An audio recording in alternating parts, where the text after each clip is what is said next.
தகப்பனே, சர்வ வல்லமை உள்ள எங்கள் ஆண்டவரே, இந்த அருமையான நேரத்திற்காக உங்களுக்கு ஸ்தோத்திரம். கிருபையுள்ள கரத்தில் எங்களை தாழ்த்துகிறோம்.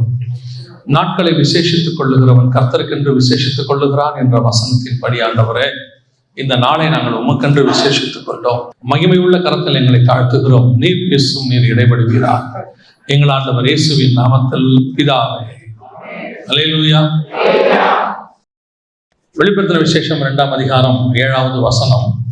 ஜெயம் கொள்ளுகிறவன் எவனோ அவனுக்கு பரதீசியின் மத்தியில் இருக்கிற ஜீவ விருட்சத்தின் கனியை புசிக்க கொடுப்பேன் என்று எழுது அப்படின்னு.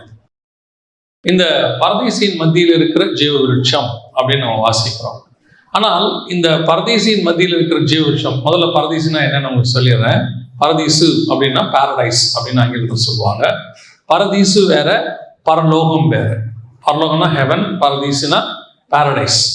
பரலோகம் என்பது நம் தேவன் இருக்கிற இடம், அவருடைய ஆளுகை செய்யப்படுகிற இடம். பரதீசு என்பது அவருடைய ஆளுகைக்கு உட்பட்ட இடம்.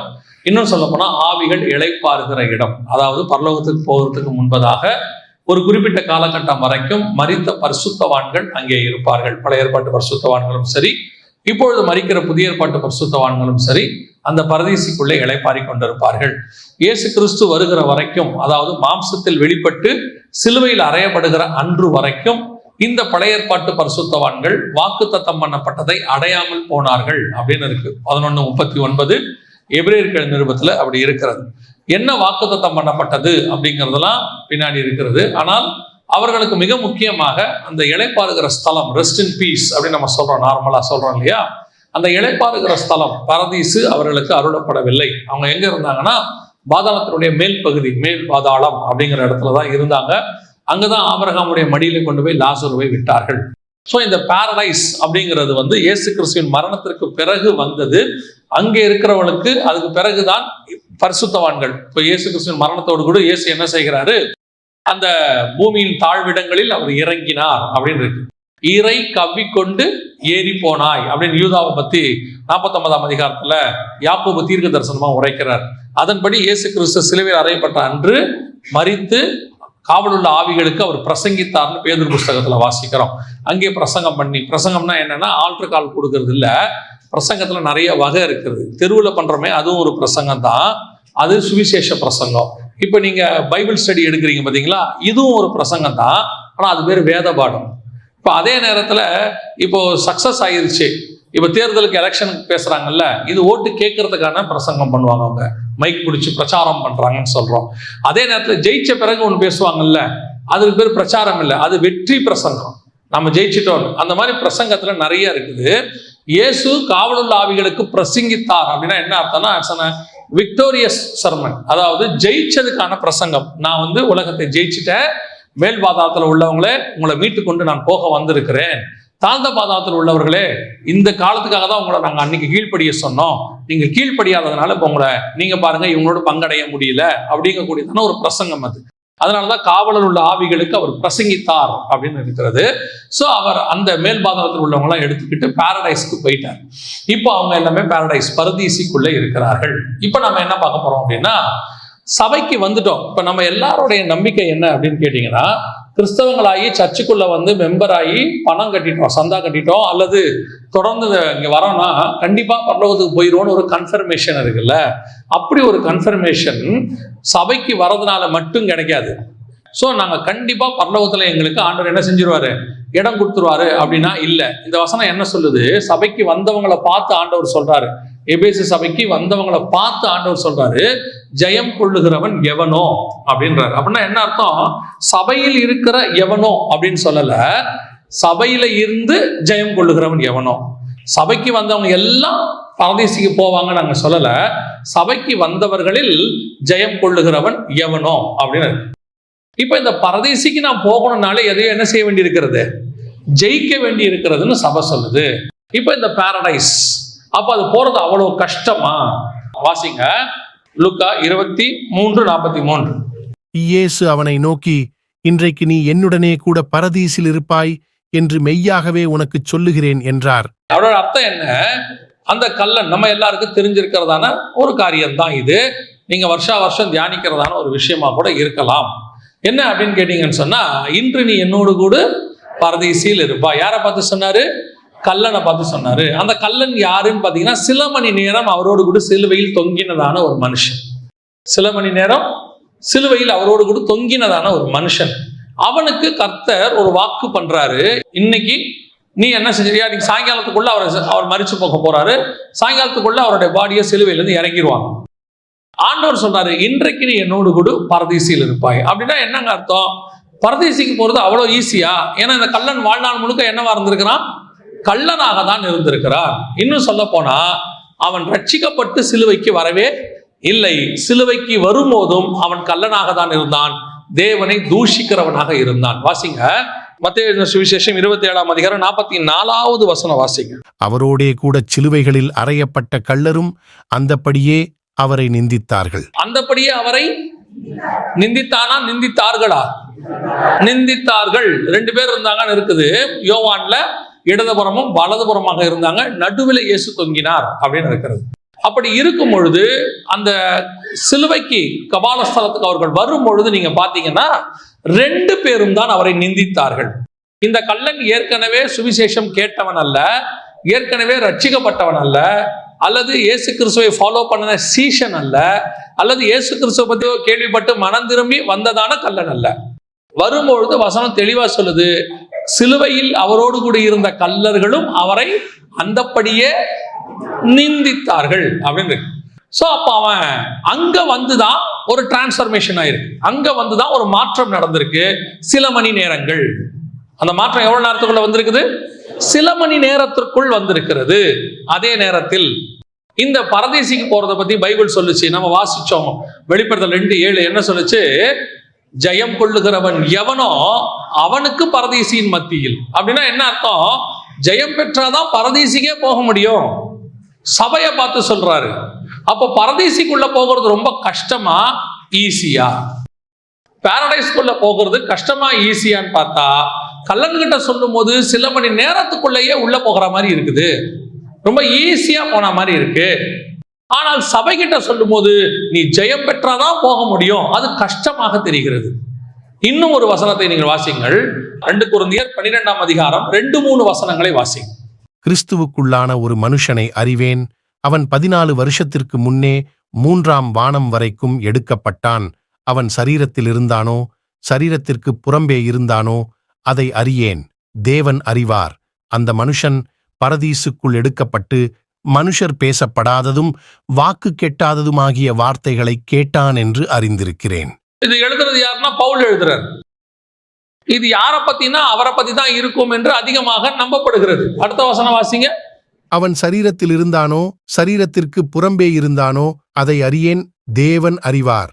இப்படிப்பட்டவனை குறித்து மேன்மை பாராட்டுவேன், ஆனாலும் என்னை குறித்து என் பலவீனங்களிலேயன்றி வேறொன்றிலும் மேன்மை பாராட்ட மாட்டேன்.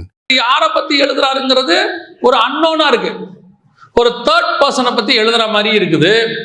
அதே நேரத்துல அவரை பத்தி எழுதுற மாதிரியும் இருக்கு. ஏன்னா அது டீடைலா எழுதுறாரு.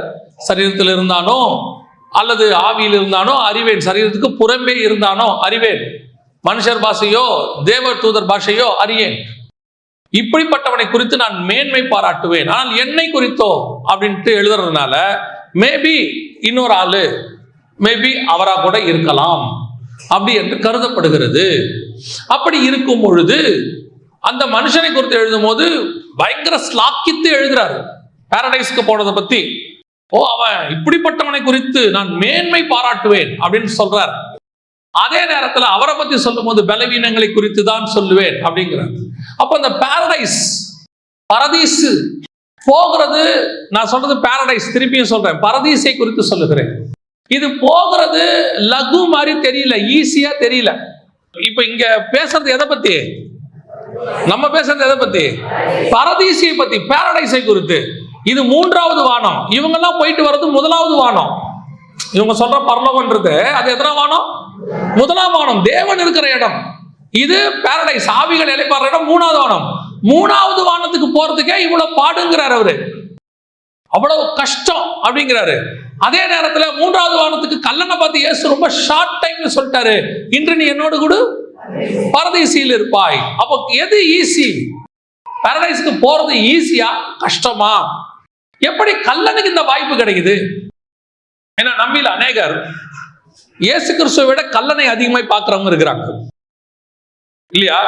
ஞானசானம் எடு அப்படின்னு கேட்டா நிறைய பேர் சொல்ற வார்த்தை, கல்லை எடுத்தானா, தண்ணியில மூழ்கி ஞானசானம் எடுத்தாதான் பரலோகத்துக்கு போக முடியுமா, போக முடியும் அப்படின்னு சொன்னா உடனே இவங்க சொல்ற வார்த்தை என்னன்னா, அந்த கல்லை எடுத்தானா. இப்ப யோசிச்சு பாருங்க, கல்லை எடுக்கல அப்படியே வச்சுக்கங்க, பக்கத்துல இருக்கிற இயேசு எடுத்தாரா இல்லையா? அப்ப இவன் யாரைத்தான் பார்க்கறான்? கல்லனை தான் பார்க்கறான், எடுத்த இயேசுவை பார்க்கவே இல்லைல்ல. அப்ப இன்னைக்கு இருக்கிறவங்களுக்கு எல்லாம் பெரும்பான்மையா கல்லனை பார்க்கறதெல்லாம் சந்தோஷம், ஏதோ ஒண்ணு இவங்களுக்கு சந்தோஷம், கள்ளத்தனமாவோ கல்லனாகவோ இருக்கிறதுல. அப்ப எது ஈஸி? பரதேசிக்கு போறது ரொம்ப ஈஸியா? கல்லனை பார்த்து ஒரே வார்த்தை சொல்றாரு, இன்று நீ என்னோடு கூட பரதேசியில் இருப்பாய் அப்படின்னு சொல்லி. ஆனா அவன் சொல்றான், 14 வருஷத்துக்கு முன்னாடி ஒருத்தனை பார்த்தேன், அவன் பரதேசிக்கு போயிட்டு வந்தான், சரீரத்தில் இருந்தானா, சரீரத்துக்கு புறமே இருந்தானா தெரியாது, தூதர் பாஷையா மனுஷன் பாஷையா தெரியாது, தேவனே அறிவார். அப்போ அத அவ்வளவு பெரிய மேன்மை பாராட்டு வேணுங்கிறான். சோ இந்த ரெண்டுத்துக்கும் கான்ட்ரவர்சி மாதிரி தோணுது. ஒரு பக்கம் பரதேசிக்கு போறது கஷ்டமா தெரியுது, ஒரு பக்கம் பரதேசிக்கு போறது ஈஸியா தெரியுது. உண்மையிலே கஷ்டமா ஈஸியா? நம்ம பாரடைஸ பத்தியே பேசுறோம், இன்னும் பரலோகம் அது வேற விஷயம். அதாவது கடைசி காலத்துல பரலோகமும் பரதேசியும் அவ்வளவு துணிகரமாய் பேசக்கூடிய இடமாய் மாறிவிட்டது. சொல்லுவாங்க யூதர்கள், பாரம்பரிய யூதர்கள் தேவனுடைய நாமத்தையும் சீயோனை குறித்தும் அவ்வளவு சீக்கிரத்துல வாய் திறந்து சொல்ல மாட்டாங்களாம். ஏன்னா அது அவ்வளவு பரிசுத்த இடம், அங்க போறதை பத்தி நம்ம ரொம்ப கேர்ஃபுல்லா பேசணும் அப்படின்னு சொல்லுவாங்களாம். இன்னைக்கு ரொம்ப ஈஸி ஆயிடுச்சு. சரி, நாம பரதேசிக்கு போறது எளிதா? கல்லன் ரொம்ப ஈஸியா தான் போயிட்டானா அப்படின்னா இல்ல. கல்லன் கிட்டையும் சில கிரைட்டீரியாக்கள் இருந்தது. ஆண்டவர் உடனே கல்லனை பார்த்து சொல்லிடல, இன்று நீ என்னோடு கூட பரதேசியில் இருப்பாயின்னு சொல்லிடல. கல்லன் கிட்டையும் சில கிரைட்டீரியாவை எதிர்பார்த்து அது நிறைவேறின பிறகுதான் கர்த்தர் இந்த வார்த்தையை சொன்னார். இப்ப யோசித்து பாருங்க, கல்லன் சிலுவைக்கு வரும்பொழுது, இயேசுவின் இடத்துல வரும்போது, கொண்டு வரப்பட்டு சிலுவையில் அறையப்படும் போது அவனும் நிந்தித்த மனுஷர்களில் ஒருத்தன். கீழே இருக்கிறவங்களும் நிந்திச்சாங்க, கூட இருக்கிற கல்லரும் அவரை நிந்தித்தார்கள் அப்படின்னு இருக்குது. ஆனால் சில மணி நேரம் அவன் இயேசுவோடு கூட தொங்குகிறான், சிலுவையில் நடக்கிற காரியங்களை பார்க்கிறான். உங்களுக்கு தெரியும் நினைக்கிறேன், இயேசு சிலுவையில் அறைஞ்சு முடிஞ்ச உடனே 100க்கு அதிபதி ஒரு வார்த்தை சொல்லுவா. அப்புறம் மத்தியில 100க்கு அதிபதியும் அவனோடைய கூட இயேசுவை காவல் காத்திருந்தவர்களும் பூமி அதிர்ச்சியையும் சம்பவித்த காரியங்களையும் கண்டு மிகவும் பயந்து மெய்யாகவே இவர் தேவனுடைய குமாரன் என்றார்கள். இவர்களும் இயேசு கிறிஸ்துவை தேவனுடைய குமாரன்னு சில மணி நேரத்தில் ஏற்றுக்கொண்டவர்கள். வித்தின் சம் ஹவர்ஸ், உடனடியாக அல்ல, நடந்த சம்பவங்களை பார்க்கறாங்க. 3 மணி நேரமோ 6 மணி நேரமோ 9 மணி நேரமோ சில மணி நேரங்கள். அந்த சில மணி நேரங்களில் நடந்த சம்பவங்களை எல்லாம் பார்த்துட்டு தான் ஒரு முடிவுக்கு வராங்க, இவர் மெய்யாகவே தேவனுடைய குமாரன். தூரத்துல இருந்து பார்த்த 100க்கு அதிபதி, பக்கத்துல இருந்து பார்த்த கல்லன், அவன் பார்த்த காலகட்டமும் இவன் பார்த்த காலகட்டமும் ஏறக்குறைய ஒரே காலகட்டம் தான். ஏன்னா சிலுவையில் அறையும் போது எல்லாரையும் ஒன்னாதான் அறையிறாங்க. சிலுவையில் அரைஞ்சதுல இருந்து அந்த சிலுவையில் அறைந்தவர்களும் 100க்கு அதிபதி இவரை பார்த்துக்கிட்டே இருக்கிறாங்க. சிலுவையில் அரைஞ்சதுல இருந்து கல்லனும் பார்த்துக்கிட்டே இருக்கிறான். 2 பேரும் இவர்களை பார்க்கிறார்கள். பார்த்து விட்டு 2 பேருக்குள்ளேயும் சில மாற்றங்கள் வருகிறது. அந்த மாற்றத்துல என்ன ஃபர்ஸ்ட் நடந்துச்சு வாசிங்க. லூக்கா எழுதின சுவிசேஷம் 23ஆம் அதிகாரம் 40வது வசனத்தை வாசிங்க. மற்றவன் அவனை நோக்கி, ஒரு கல்லன் 2 பேரும் திட்டிக்கிட்டே இருந்தாங்க. இந்த நடந்த சம்பவங்களை எல்லாம் பார்த்துக்கிட்டே இருக்காங்க. 100க்கு அதிபதி, சிலுவையில் அறைந்தவங்க, கல்லன் எல்லாம் பார்க்கறான். இவனுக்குள்ள ஒரு மாற்றம் வருகிறது. இப்ப இவன் மற்றவனை நோக்கி, நீ இந்த ஆக்கினைக்கு உட்பட்டவனா இருந்தும் எப்படி தேவனுக்கு பயப்படுகிறது இல்லையா? முதல்ல இவனுக்குள்ள வந்தது தேவனை பற்றின பயம். இவன் கல்லன் ஏன் தெரியுமா? ஒரு திருடன் ஏன் தெரியுமா? அவனுக்கு தேவ பயம் இல்லாததுனால தான் அவன் என்னவா இருந்தான்? திருடனாக இருந்தான். இவன் இஸ்ரவேல் கல்லனாவே வச்சுக்கொள்ளுங்களேன், இஸ்ரவேல் தேசத்தை சேர்ந்த கல்லனாவே வச்சுக்கோங்க. அவனுக்கு நியாயப்பிரமாணத்தை பத்தி நல்லாவே தெரியும். அந்த நியாயப்பிரமாணத்துல 10 கட்டளைகள்ல ஒண்ணு களவு செய்யாதிருப்பாயாக. அதை மீறித்தான் அவன் என்ன செஞ்சிருக்கிறான்? அவன் களவு பண்ணியிருக்கிறான், கல்லனா மாறி இருக்கிறான். அப்பொழுது அவனுக்குள் ஒரு தேவ பயம் இல்லை. வாழ்நாள் எல்லாம் எத்தனை வயசு நமக்கு அங்க இல்ல, ஒரு வாலிப வயசோ இல்ல ஒரு மிடில் ஏஜோ எப்படி வேணா வச்சுக்கொள்ளுங்க, 30 ஆண்டு காலம் அவனுக்கு தேவனை பத்தின பயம் இல்லை. ஆனால் பக்கத்துல இவர் அடிக்கப்பட்டு தொங்குறாரு. அடிக்கப்பட்டு தொங்கும் போது பார்க்கும் பொழுது இவனுக்கு நியாயமா என்ன வருது? தேவனை பற்றின பயம் வருகிறது. மத்தவனை பார்த்து கேட்கிறான், உனக்கு தேவனை பற்றின பயம் இல்லையா? பயப்படுது இல்லையா? எதனால பயப்படுறது இல்லையா? நம்மளாம் பாரு, அடிக்கப்பட்டு தப்பு செஞ்சதுனால இப்படி தண்டனை அனுபவிக்கிறோம் அப்படின்னு அவரையும் சேர்த்துக்கல, இயேசுவையும் சேர்த்துக்கல. ஐயோ, சில நேரத்தில் நமக்கு பயம் வரும் தெரியுமா? சில ஆட்களுக்கு ஏற்படுகிற காரியங்களை பார்த்து நமக்கு என்ன வரும்? ஒரு பயம் வரும். ஐயோ, இந்த மனுஷனுக்கே இப்படி நடக்குதுன்னா நமக்கெல்லாம் எப்படி நடக்கும்? இது ஒரு பயம் வருது இல்ல? அந்த மனுஷன் நல்ல மனுஷங்க, அவருக்கே இப்படி நடந்துச்சு, அவரே எல்லாருக்கும் நல்லது செய்வாரு, அவர் வாழ்க்கையிலே இப்படி நடக்குது, இவெல்லாம் அநியாயக்கார பாவி, இவனுக்கு எப்படி நடக்குமோ தெரியாது சொல்லுவோம்ல. இந்த பயம் ஏன் வருது தெரியுமா? அந்த நல்லவர்களுக்கும் நடக்கிற நல்ல விஷயத்தை பார்த்ததுனால. கடவுள் இவனையே இப்படி தண்டிச்சுட்டாரே, அந்த மாதிரி அவன் இயேசுவை பார்க்கல. அந்த மாதிரி இயேசுவை பார்க்கல. இயேசுவை எப்படி பார்க்கல? நானும் தப்பு செஞ்சு தண்டனை அனுபவிக்கிறேன், இவரும் என்னது, அவன் கடவுள் எப்படி தண்டிச்சிருக்கார் பாரு இந்த ஆளை. ஏன்னா இவங்க எல்லாரை விட அதிக பாடு யாருக்கு தான் இருக்குது? இயேசுவுக்கு. உச்ச தலை முதல் உள்ளங்கால் வரைக்கும் அடிச்சிருக்காங்க. தலையில முள்முடி சூற்றுறது வந்து காலில் ஆணி அடிக்கிற வரைக்கும் அடிச்சிருக்காங்க. பார்த்தா இவங்களை விட அவருக்கு தான் 1 குறைய 40 39 அடி நொறுக்கி எடுத்திருக்காங்க. அந்த அடி அடிச்சு பார்க்கும் போது ஐயோ, தப்பு செஞ்சா இப்படிலாம் கடவுள்கிட்ட தண்டனை, தேவ பயம் அப்படின்னு அவனுக்கு வரல பயம். அடுத்த வசனம் வாசிங்க. நாமோ நியாயப்படி தண்டிக்கப்பட்டிருக்கிறோம்,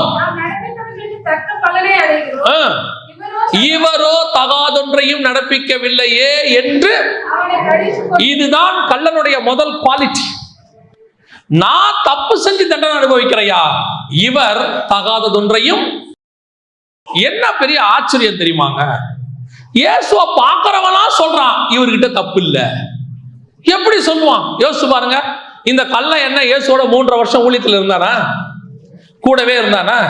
ஃபாலோ பண்ணிக்கிட்டே வந்தானா? இல்ல இயேசுவை பத்தி ஏதாவது புக்கு படிச்சானா? இல்ல எந்த சீஷர்களாவது இவனுக்கு இயேசுவை பத்தி சொன்னாங்களா? எப்படி இவனுக்கு இவரை பார்த்த உடனே தெரியுது இவர் தகாததொன்றையும் நடப்பிக்கவில்லையே? புரியுதா உங்களுக்கு? இப்ப இயேசுவை பிலாத்து பார்க்கிறாரு. பார்த்த உடனே பிலாத்து சொல்றாரு, நீங்கள் சொல்ற குற்றம் ஒன்றும் இவரிடத்தில் நான் காணவில்லையே. எப்படி தெரியுது? பார்த்த உடனே எப்படி தெரியுது இவர்கிட்ட தப்பு இல்லைன்னு? சரி, பிலாத்து இயேசுவை அறியாத ஒரு மனுஷன், இவன் திருடன். ஆண்டவர் சொல்றாரு, உலகத்தின் அதிபதியானவன் என்னிடத்தில் வருகிறான், அவனுக்கு என்னிடத்தில் ஒன்றும் இல்லை. அவனுக்கும் தெரியுது இயேசுநாதர்கிட்ட ஒரு பாவமும் இல்லை. பிலாத்துக்கு தெரியுது இவர்கிட்ட ஒரு குற்றமும் இல்லை. இவனுக்கு தெரியுது, கள்ளனுக்கு தெரியுது தகாதது ஒன்றும் நடப்பிக்கவில்லை. அப்ப பரதேசிக்கு போறதுக்கு முதல்ல தேவனை பத்தின பயம் வேணும். அவன் ஏன் பயந்தான் தெரியுமா? கள்ளன், ஐயோ கடவுளுக்கு விரோதமா செஞ்சோம்னா இவர் தொங்குறார் பாரு, இவரை மாதிரி தான் உதவாங்கணும், அப்படி பைபிள்ல தேவ பயம் அவனுக்கு வரல. அவனுக்கு என்ன பயம் வந்துச்சு தெரியுமா? தொங்கிட்டு இருக்கிறவரே தேவன், நான் திருட, இவர் தேவன். அவரை பார்க்கும் போதே தோணுது, நான் தப்பு செஞ்சு இப்படி வந்திருக்கிறேன், இவர்கிட்ட ஒரு குற்றமும் இல்லை. இந்த பார்வைதான் 100க்கு அதிபதி இயேசுக்கு மேல இருந்துச்சு. அவன் பார்க்கிறான், இவங்க 2 பேருடைய அந்த சிலுவையோடைய பாடுகளுக்கும் நடுவுல தொங்குறவருடைய சிலுவையின் பாடுகளுக்கும் என்ன இருக்குது? வித்தியாசம் இருக்கிறது. இந்த வித்தியாசத்தை புறஜாதியார் பார்க்கிறார்கள், சொந்த ஜனங்கள் பார்க்கிறார்கள். இப்ப நமக்கு தெரியுதா? நம்மளை பார்த்தா தெரியுதா?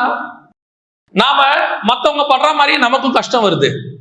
ஆனா நாம படுற கஷ்டத்துல அவன் நம்மளை பார்த்து பயப்பட மாட்டான், நம்மளை பார்த்து தேவனை மகிமைப்படுத்துவான். இது நடக்கணும். அப்படி நடக்குமா? இதுதான் ஸ்பிரிச்சுவல் லைஃப். கவனிச்சுக்கொள்ளுங்க.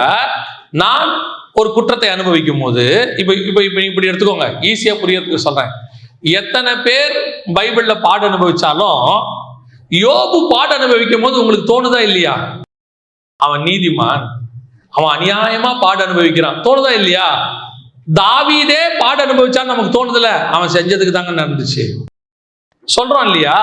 யாருக்கு எது நடந்தாலும் அவன் ஏதோ ஒண்ணு செஞ்சிருப்பான், அதனால நடந்துச்சு. ஆனா யோபுவை பத்தி சொல்லும் போது மட்டும் நமக்கு என்ன தோணுது? ஒண்ணுமே செய்யாம இப்படி அனுபவிக்கிறானே. யோபுக்கே அப்படி தோணுமானால் மனுஷனில் அவன் நீதிமானாய் இருந்தான், அவன் குற்றம் இல்லாதவன் இல்லை. வசனம் சொல்லுது, இவைகளால் யோபு தன் வாயினால் பாவம் செய்யவில்லை. அவ்வளவுதான். உள்ள என்ன இருந்துச்சுன்னு ஆண்டவருக்கு தான் தெரியும். ஒரு பீரியட்ல புலம்ப ஆரம்பிச்சிடறாரு யோபு பிரச்சனையினுடைய உச்சத்துக்கு போகும்போது. ஆனால் அவரை பார்த்தாலே ஐயோ அநியாயமா இப்படி கஷ்டப்படுறாரே நமக்கு தோணுது. ஆனா இயேசுவை பார்த்தா அத்தனை பேருக்கும் தோணுது, இவர் பாவம் செய்து தொங்குறவர் அல்ல, இவர் தேவனாக தொங்கிக் கொண்டிருக்கிறார். இந்த வெளிப்பாடு அவனுக்கு வருது பாருங்க. இதுதான் கள்ளன் பரதீசிக்கு போறதுக்கு ஃபர்ஸ்ட். உங்களுக்கும் எனக்கும் பரலோகத்துக்கு போகணும்னா, பரதேசிக்கு போகணும்னா முதல்ல என்ன தெரியுமா ஆண்டவர் செஞ்சாரு? எனக்காக இயேசு சிலுவையில் அறையப்பட்டார் அப்படிங்கிறதான எண்ணம் வந்துச்சு. எனக்காக இயேசு என்ன செய்யப்பட்டார்? சிலுவையில் அறையப்பட்டார் அப்படிங்கிறதான ஒரு எண்ணம் வந்துச்சு. இன்னைக்கு நாம பரதேசிக்கு போறதுக்கு அதான் பேசிக் குவாலிஃபிகேஷன். கள்ளன் பரதேசிக்கு போனா நானும் போகணும். இப்ப நீங்க மரிச்சீங்கன்னா பரதேசிக்கு தான் போவீங்க, பரலோகத்துக்கு போக மாட்டீங்க. ஆஸ் பர் வசனம் வருக வரும்போதுதான் எல்லாரும் மொத்தமா ஒன்னா உள்ள போவோம் பரலோகத்துக்கு. அது வரைக்கும் ஆவிகள் இளைப்பாடுற இடத்துல இளைப்பாருவோம். அப்படி அந்த இளைப்பாடுற இடத்துக்கு நீங்க போகணும்னா முதல்ல உங்களுக்கு இருக்க வேண்டியதான சுபாவம் என்ன தெரியுமா? நான் அனுபவிக்கிற பாடுக்கு காரணம் நானு, ஆனா கிறிஸ்து எனக்காக பாடு அனுபவித்தார். இன்னைக்கு நமக்கு இந்த வேர்ட் ரொம்ப ஈஸியா போயிருச்சு. வருஷா வருஷம் இந்த செய்தி எல்லாம் கேட்டு கேட்டு உங்களுக்காக இயேசு சிலுவையில் அறையப்பட்டார் அப்படின்னு சிலுவையில் அறையப்பட்டார் கேஷுவல் ஆயிருச்சு. ஆனா அந்த கல்லனுக்கு அது கேஷுவல் இல்ல. அவன் பாக்குறான், ஒரு தேவன் தொங்குறாரியா சிலுவையில. இப்ப நம்ம இயேசு கிறிஸ்து தொங்குறார் தேவன் தொங்குறாருன்னு சொல்றோமே ஒழிய அவனுக்குள்ள இருந்த உணர்வு உங்களுக்கு இருக்குதா? வந்து உட்கார்ந்து இருக்கிறோம், இயேசு என் பாவத்தை மன்னிச்சிட்டார், உண்மை, எந்த மாற்று கருத்தும் இல்லை. ஆனால் உங்களுக்கு அந்த உணர்வு இருக்குதா? அதான் பரதேசிக்கு போறதுக்கான ஃபர்ஸ்ட் பாயிண்ட். ரெண்டாவது வாசிங்க, லூக்கா எழுதின சுவிசேஷம் 23ஆம் அதிகாரம் 41வது வசனம் வாசிங்க. நாமோ நியாயப்படி தண்டிக்கப்படுகிறோம், நாம் நடப்பித்தவைகளுக்கு தக்க பலனை அடைகிறோம். இரண்டாவது முக்கியமான பாயிண்ட் என்ன தெரியுமா? நான் தப்பு செய்தவன் என்று ஒத்துக்கொள்ளுதல். நமக்குள்ள அந்த எண்ணம் வரணும், நான் பாவிதான்ங்கிற எண்ணம் வரணும். இந்த கடைசி காலத்துல இருக்கிற மிக முக்கியமான உபதேசங்களில் ஒன்று என்ன அப்படின்னு கேட்டீங்கன்னா, ரட்சிக்கப்படுறதுக்கு முன்னாடி வரைக்கும் நம்ம பாவிங்கிற எண்ணம் இருக்கு. இயேசுவின் ரத்தத்தால கழுவப்பட்டுட்டா நம்ம நீதிமான் ஆயிடுறோம், மாற்று கருத்து இல்லை. இப்போ நார்மலா இருக்கிற தைலம் அபிஷேக தைலமா மாறிடுது. நார்மலா இருந்த தைலம் என்னவா மாறிடுது? அபிஷேக தைலமா மாறிடுது. பாவியா இருந்த நாம இப்ப என்னவா மாறிட்டோம்? இப்ப இதுக்கு அப்புறம் என்ன சொல்றாங்க எல்லாரும்? இப்ப இருக்கிற கடைசி காலத்துல இருக்கிற மிக முக்கியமான உபதேசம் என்னன்னா, ஒரு தடவை நீங்க ரட்சிக்கப்பட்டீங்கன்னா அதுக்கப்புறம் அதுக்கு பேர் நித்திய ரட்சிப்பு. நீங்க பாவியா மாறவே முடியாது. அதுக்கு பேர் நித்திய ரட்சிப்பாமா, ஒன் சேவ் எவர் சேவ் அப்படின்னு சொல்றாங்க. இந்த பாவங்களை அறிக்கையிடுறோம்ல, பாவங்களை அறிக்கையிட்டோம், இயேசு நம்ம பாவத்தை மன்னிச்சிட்டார், உண்மை. ஆனால் நீங்கள் இயேசுவை ஏற்றுக்கொண்ட பிறகு பாவம் செய்யவில்லையா? யாராவது ஒருத்தர் சொல்லுங்க, நான் இயேசுவை ஏற்றுக்கொண்டு 20 வருஷம் ஆச்சு, இந்த 20 வருஷத்தில் நான் பாவமே செய்தது இல்லை அப்படின்னு சொல்லுங்க பாப்போம். ஒரே ஒருத்தர். இது வரைக்கும் எப்ப இயேசுவை ஏற்றுக்கொண்டு என் பாவம் மன்னிக்கப்பட்டுச்சோ அன்னில இருந்து எனக்கு பாவமே கிடையாது அப்படின்னு சொல்ல முடியுமா? ஒருத்தர் கூட சொல்ல முடியாது. இன்னும் நமக்குள் என்ன இருக்கிறது? பாவம் இருக்கு, பலகீனம் இருக்கு. அதுக்காக தான் வேதம் சொல்றது நீதிமானுக்கு சரி கட்டப்படும். உங்கள் ரட்சிப்பு பூரணப்பட காத்திருங்கள், முடிவு பரியந்தம் நிலைநிற்கிறவனே ரட்சிக்கப்படுவான். எல்லா வசனமும் இருக்கு. இன்னைக்கு இந்த பாவ உணர்வு கொஞ்சம் கொஞ்சமா பிசாசு எடுத்துக்கிட்டே இருக்கிறான். அம்மா சொல்றதுக்கு அப்பா சொல்றதுக்கு இதான் டிஃபரன்ஸ்.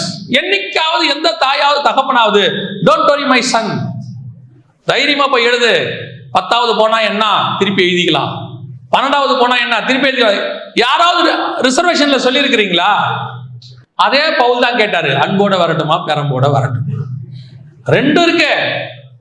இன்னைக்கு என்ன ஆயிடுச்சு? நான் பாவி என்கிற உணர்வு போயிடுச்சு. இவன் அதை அந்த பிசாசு அதை எடுக்க விரும்புறான்.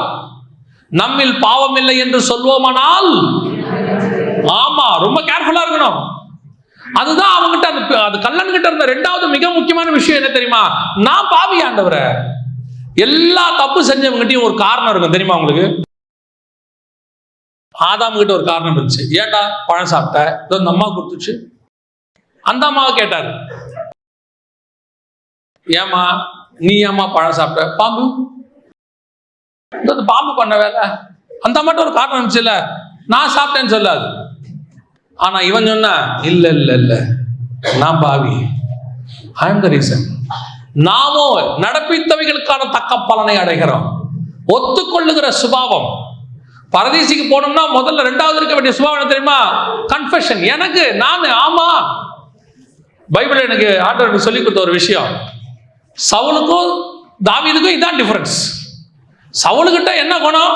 செஞ்ச தப்புக்கு காரணம் சொல்லுவான். தாவீது கிட்ட காரணமே சொல்ல மாட்டான், நானே பாவின்னு ஒத்துப்பான். அவ்வளவுதான். எப்ப நீங்க ஒத்துக்கிட்டீங்களோ அப்பொழுதே தேவன் உங்களுக்கு மீட்பை கட்டளையிட வல்லமை உள்ளவராக இருக்கிறார். அல்லேலூயா. இதான் ரொம்ப முக்கியம். எல்லாத்துக்கும் ஒரு ரீசன் சொல்றது. சில ஆட்கள் நானும் பார்ப்பேன் ஆபீஸ்ல, ஏன் இப்படி செஞ்சீங்க, அதுக்கு ஒரு ரீசன் சொல்லுவாங்க, இதனால தான் அப்படின்னு.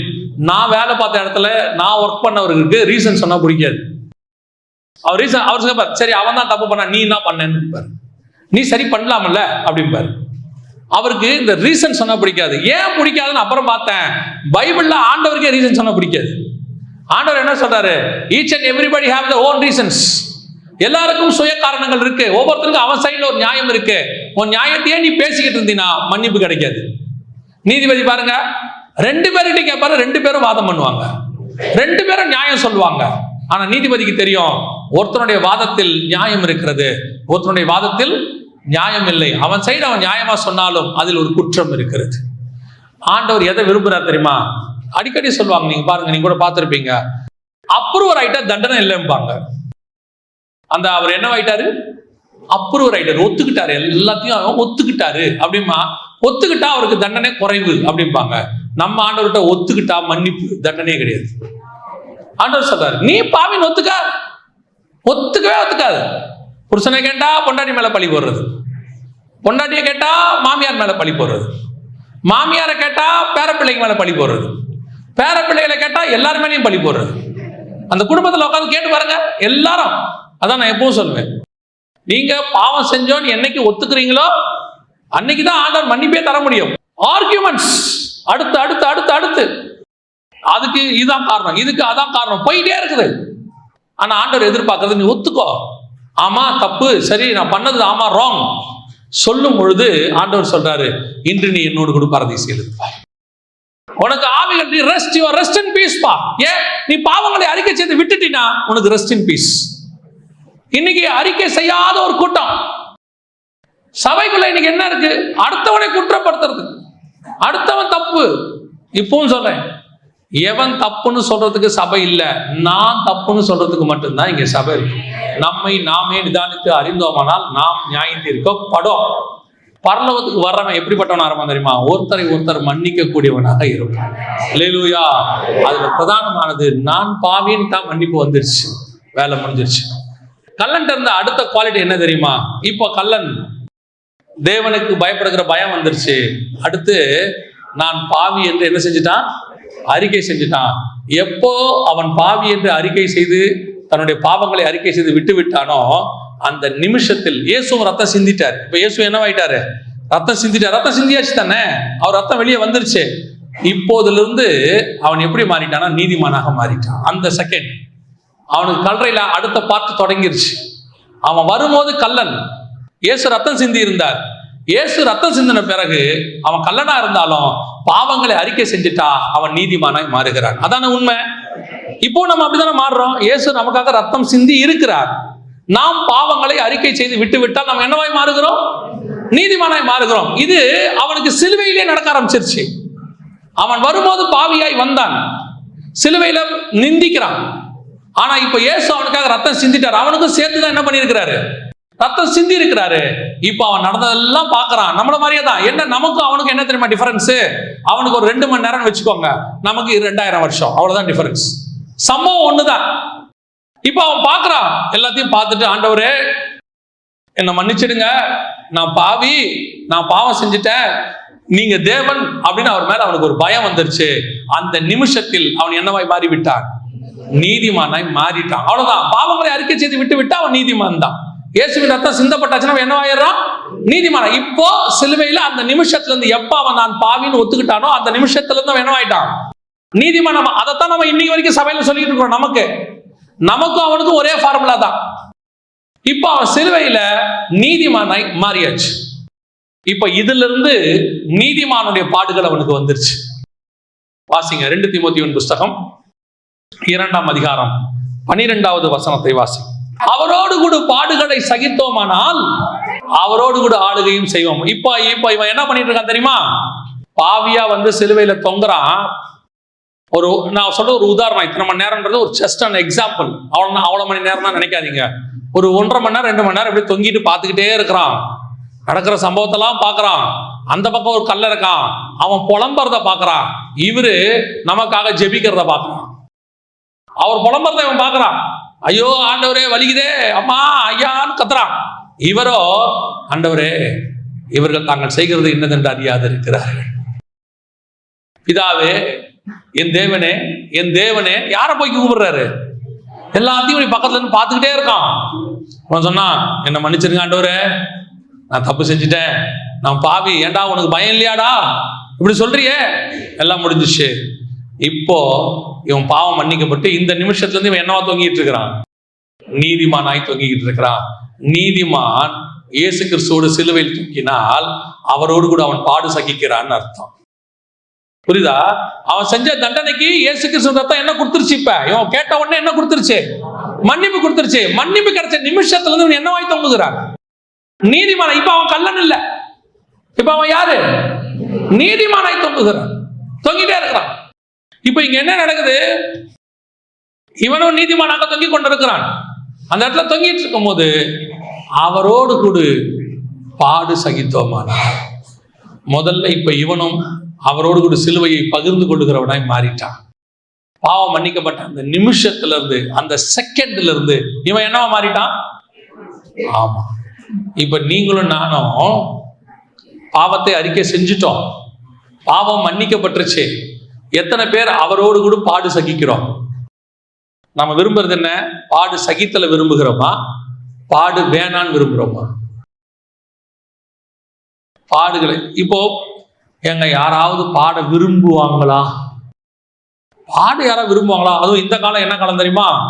ப்ராஸ்பரிட்டி டாக்டரின் காலம், செழிப்பின் காலம். எதுவும் நடக்கக்கூடாது, எல்லாமே எப்படி இருக்கணும்?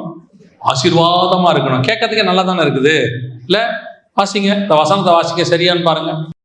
எபிரேயர் 11ஆம் அதிகாரம் 24வது வசனம் வாசிங்க. விசுவாசத்தினாலே மோசேதான் பெரியவனான போது பார்வோனுடைய குமாரத்தியின் மகன் எண்ணப்படுவதை வெறுத்து அநித்தியமான பாவ சந்தோஷங்களை அனுபவிப்பதை பார்க்கிலும் தேவனுடைய ஜனங்களோடைய துன்பத்தை அனுபவிப்பதையே தெரிந்து கொண்டு, துன்பத்தை அனுபவிப்பதை அவனே செலக்ட் பண்ணிக்கிறான். ஓ, எனக்கு இந்த பாடே ஓகே.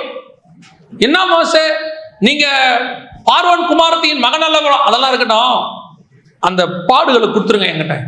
ஏன்பா என்னப்பா பாடுகளை கேட்கிற? இன்னைக்கு இருந்தா மோசேவை என்ன சொல்லியிருப்பாங்க? இன்னைக்கு மோசே இந்த பிரசங்கத்தை பண்ணா என்ன சொல்லுவாங்க?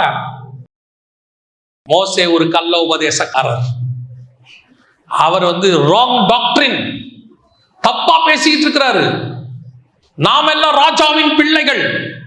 ராஜாவுடைய பிள்ளையே சொல்றா, பாடு அனுபவிப்பதை நான் தெரிந்து கொண்டேன். இல்ல, இந்த என்ன இங்க பிரச்சனை தெரியுங்களா? இப்ப இந்த கடைசி காலத்துல பவுல் யாருன்னு கேட்டீங்கன்னா, பெரிய கமாலியல்கிட்ட படிச்ச டூயல் சிட்டிசன்ஷிப், ரோமாபுரி சிட்டிசனும் அவரு, அப்புறம் இஸ்ரேல் சிட்டிசன் ரெண்டும் அவரு. பெரிய கோடீஸ்வரன். அவர் சொல்றாரு, அவரோடு கூட பாடு சகித்தோமானால் அவரோடு கூட, அவர் சொல்றாரு, எல்லாத்தையும் வச்சிருந்தவர் சொல்றாரு, எல்லாவற்றும் கிறிஸ்துவை அறிகிற அறிவின் நிமித்தம் எல்லாவற்றும் நஷ்டமும் குப்பையும் என்று விட்டேன். பெரிய பார்வோன் குமாரத்தியின் மகன் சொல்றாரு, அநித்தியமான பாவ சந்தோஷங்களை அனுபவிப்பதை பார்க்கிலும் தேவ ஜனங்களோடு கூட துன்பத்தை அனுபவிப்பதையே தெரிந்து கொண்டு, இந்த ராஜகுமாரத்தர்கள், பணக்காரர்கள், கோடீஸ்வரராய் இருந்த இவர்கள் எல்லாரும், அவரை விடுங்க, இவங்க எல்லாத்தையும் விடுங்க, பிதாவுக்கு செல்ல பிள்ளையாக ஒரே பேரான குமாரனாய் இருந்த இயேசு கிறிஸ்து பரலோகத்தை விட்டு வந்து பிறக்கும் போது எங்க பிறந்திருக்கலாம்? அவர் பரலோகத்தில் இருந்தோட கம்பேர் பண்ணா ஏரோதுடைய மாளிகை ஒண்ணுமே இல்லை. கரெக்ட் தானே? அவர் பரலோகத்தோட கம்பேர் பண்ணா பாபிலோன் ஒண்ணுமே இல்ல. பரலோகத்தோட கம்பேர் பண்ணா ரோமாபுரி கவர்மெண்ட் ஏதாவது ஒரு நல்ல வீட்டுல பிறந்திருக்கலாமா இல்லையா? ஆண்டவர் கொடுக்க மாட்டேன்னு சொல்ற தேவையில்லை. திருப்பி சொல்றேன், ஆண்டவர் கொடுக்க மாட்டேன்னு சொல்ற தேவையில்லை. என்ன நீடோ அதை கொடுக்கிற தேவன் இல்லையா? நமக்கு ஒரு காலத்துல பிள்ளையா இருக்கும் போது ஒரு பாட்டில்ல பால் இருந்தா போதும் கொடுத்தாரு. கொஞ்சம் வயசாகும் போது ஒரு கிண்ண சாப்பாடு தேவைப்பட்டுச்சு கொடுத்தாரு. கொஞ்சம் வளர்ந்து 15-20 வயசு ஆகும் போது ஒரு தட்டு சாப்பாடு தேவைப்பட்டுச்சு கொடுத்தாரு. அதுக்கப்புறம் நம்ம எவ்வளவு சாப்பிட்றோம் நமக்கே தெரியாது, கொடுத்தாரு. தின்னுக்கிட்டே இருக்கோம், அதுவும் கொடுத்தாரு. அதுக்கப்புறம் நம்மளா 45க்கு மேல போதும் முடியல, சரி போதுமா நிறுத்திக்கோட்டாரு. அந்தந்த ஏஜ்ல எது தேவைங்கிறத கொடுத்தாரு. ஆமா தானே? தேவை என்னவோ அதை தருகிற தேவன். இன்னைக்கு ஒரு கூட்டம் கடைசி காலத்துல என்ன செய்யுது? இது வேணும் அது வேணும். அந்த செழிப்பின் உபதேசம் வந்த பிறகு, இந்த ப்ராஸ்பரிட்டி டாக்டரின் வந்த பிறகு தேவ ஜனங்களோடு கூட ஆண்டவரை பத்தி அறிகிற அறிவு போயிருச்சு. இங்க நம்ம வசனம் சொல்லுது, நான் அவரோடு கூட பாடு சகிப்பதை தெரிந்து கொண்டேன். இன்னைக்கு நம்ம பாடு விரும்ப வேண்டாம், வரும்போது அதை சந்தோஷமா ஏற்றுக்கொள்ள வேண்டும். ஏன் தெரியுமா? இப்போ ஒரு குழந்தை பிறக்குது, பிறக்கிற அந்த நிமிஷம் அந்த தாயோடைய பெயின் உலகத்துல வேற யாருக்குமே இருக்காது. அவங்களோட சந்தோஷம் என்ன தெரியுமா? இந்த பாடு இன்னும் கொஞ்ச நேரம் தான், என் கண்கள்ல என் குழந்தைய நான் பார்க்க போறேன், இனி வரும் பலன் மேல் நோக்கமாகி துன்பத்தை அனுபவிக்க அவர் தெரிந்து கொண்டார். இதுதான் ஆவிக்குரிய வாழ்க்கை. எனக்கு கர்த்தர் ஒரு ஆசீர்வாதத்தை வச்சிருக்கிறாரு, அது நிமித்தம் நான் துன்பத்தை தெரிந்து கொள்ளுகிறேன். இந்த இடத்துல அவன் கேட்கல, ஆண்டவரே நான் உங்களுடைய தேவனுடைய குமாரனை ஏத்துக்கொண்டேன், என்னை எப்படியாவது விடுதலையாக்கி கொடுத்துருங்கன்னு அவன் கேட்கல. ஆண்டவரே என்ன சிலுவையில இருந்து இறக்கி விட்டுருங்கப்பான்னு கேட்கல. அவன் சொல்லல, ஆண்டவரே அவன் தான் தொங்குறான், அவனை திட்டினவன், நான் அவங்களை ஏத்துக்கிட்டேன், எப்படியாவது என்னை காப்பாத்தி கீழே இறக்கி விட்டுருங்கன்னு கேட்கல. அவன் என்ன தெரியுமா சொன்னான்? ஆண்டவரே நான் உமோடு கூட பாடு சகிக்கிறேன், நான் உங்க கூடயே தொங்குறேன், ஆண்டவரே நீங்க இருக்கிற வரைக்கும் இருக்கிறேன், நான் சாவும் நானும் செத்துறேன். வாசிங்க ரோமர் எழுந்திருப்போம் 6ஆம் அதிகாரம் 6வது வசனத்தை வாசி.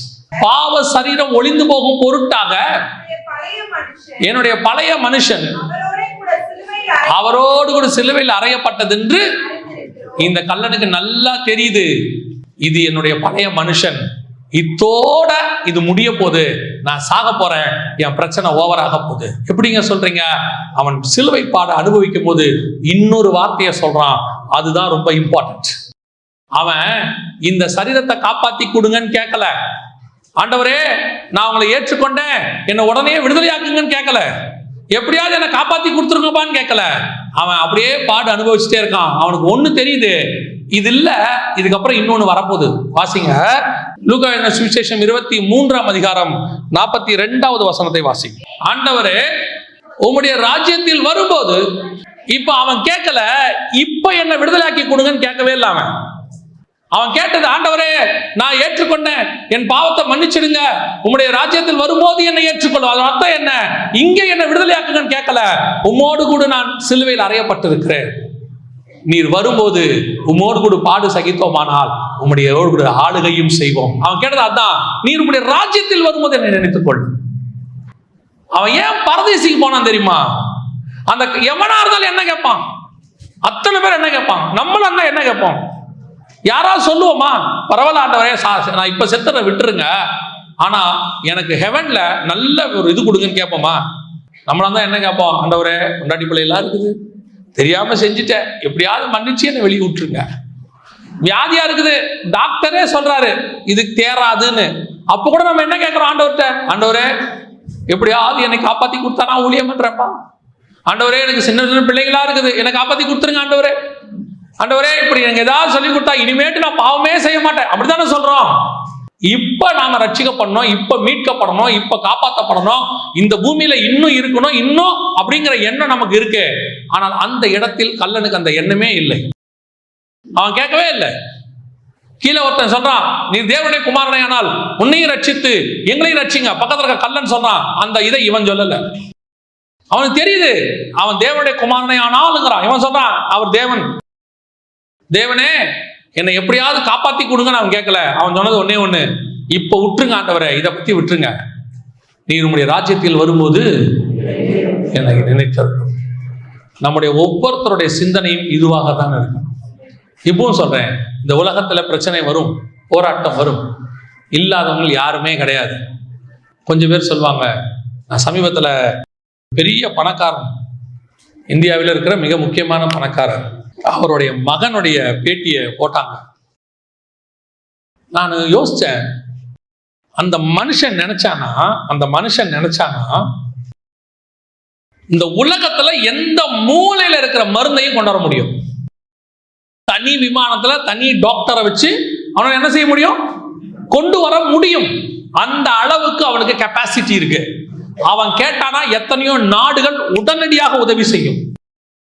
அவன் நினைச்சா செய்ய முடியும். அவன் நினைச்சா இந்த நாட்டினுடைய பிரதம மந்திரியை டைரக்டா போய் உட்கார்ந்து 1 to 1 பேச முடியும். அப்படிப்பட்டதான ஒரு பிசினஸ்மேன், பணக்காரன், கோடீஸ்வரன். அவன் பையன் சொல்றான், என் வாழ்க்கையில நான் அனுபவிக்காத கஷ்டத்தை அனுபவிச்சுட்டேன், நான் சாகுற நிலைமைக்கு வந்துட்டேன். இன்னைக்கு எங்க அப்பா அம்மா என்கிட்ட காட்டின அன்புனால இன்னும் நான் என்னவா இருக்கிறேன்? உயிரோடு இருக்கிறேன். அவனுக்கு இருக்கிற சில பலவீனங்களுக்கு மருந்தே இல்லை. யோசிச்சு பாருங்க, எப்பேற்பட்ட கோடீஸ்வரனுக்கும் அவனுக்குரிய பாடுன்னு ஒண்ணு இருக்கதான் செய்யுது. ஒரு பெரிய நடிகன் அன்னைக்கு சொல்றாப்ல, கிட்டத்தட்ட கோடி கணக்கு, கோடினா 50 கோடிலாம் இல்ல, 100 கோடி 200 கோடி சம்பாதிக்கிற மனுஷன். அவன் சொல்றாரு, என் வாழ்க்கையில 10% கூட எனக்கு நிம்மதி இல்லைங்கிற. அன்னைக்கு சொல்றாரு, 10% கூட நிம்மதி இல்லை. உலகத்துல எல்லாருக்கும் பாடு இருக்குதுங்க. ஆனா அவங்களுக்கும் நமக்கு இருக்கிற வித்தியாசம் என்ன தெரியுமா? அந்த பாடுகளிலே அவர்களுக்கு ஆறுதல் இல்லை. நம்முடைய பாடுகளிலே பிள்ளையை போல சுமக்கிற தேவன் ஒருத்தர் நமக்கு உட்கார்ந்திருக்கிறார். நமக்கு பாடு இல்லைன்னு கர்த்தர் சொல்லவே இல்லை. ஒரு இடத்துல கூட உனக்கு பாடு இல்லைன்னு சொல்லல அவரு. உனக்கு உலகத்தில் உபத்திரவம் உண்டு, திடம் கொள், நான் அதை ஜெயிச்சிருக்கிறேன், உன்னாலையும் ஜெயிக்க முடியும்.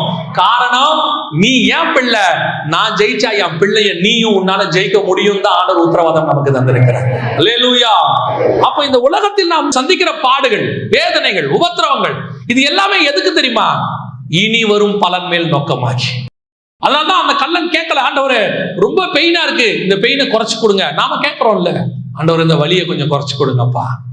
அந்த கள்ளன் கேட்கல, ஆண்டவரே உயிர் போக போகுது, எனக்கு காலெல்லாம் இந்த எலும்பை உடைக்க போறாங்க, என் உயிர் போக மாட்டேங்குது, எலும்பு உடைக்காம பாத்துங்கப்பா. நாம கேட்கிறோம்ல, ஆண்டவரே எந்த பிரச்சனையும் இல்லாம எடுத்துக்கோங்கப்பா. நம்ம எல்லாருடைய ஆசை என்ன? மரணத்திலேயே நம்ம உயிர் போயிடணும், பாடே இருக்கக்கூடாது, கஷ்டமே இருக்கக்கூடாது, ஆசைப்படுறோம்ல. அந்த கள்ளன் அந்த ஆசையை பற்றுக்கலாம்ல. ஆண்டவரே மற்றவங்களுக்கு எலும்பு உடைப்பாங்கப்பா, எனக்கு உங்களை மாதிரி எலும்பு உடைக்காம கஷ்டப்படாம என்ன எடுத்துட்டு போயிருங்கப்பா சொல்லலாம்ல. அவன் எதையுமே அவன் ஆண்டவர்கிட்ட கேட்கல பாருங்க.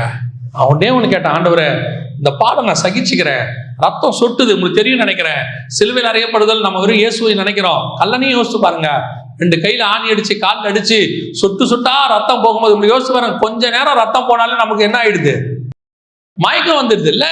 அவனுக்கு சொட்டு சொட்டா ரத்தம் போகுது, பல மணி நேரம் ஊத்திக்கிட்டு இருக்கு, மொத்த பயங்கரம் அவனுக்கும் இருக்கு.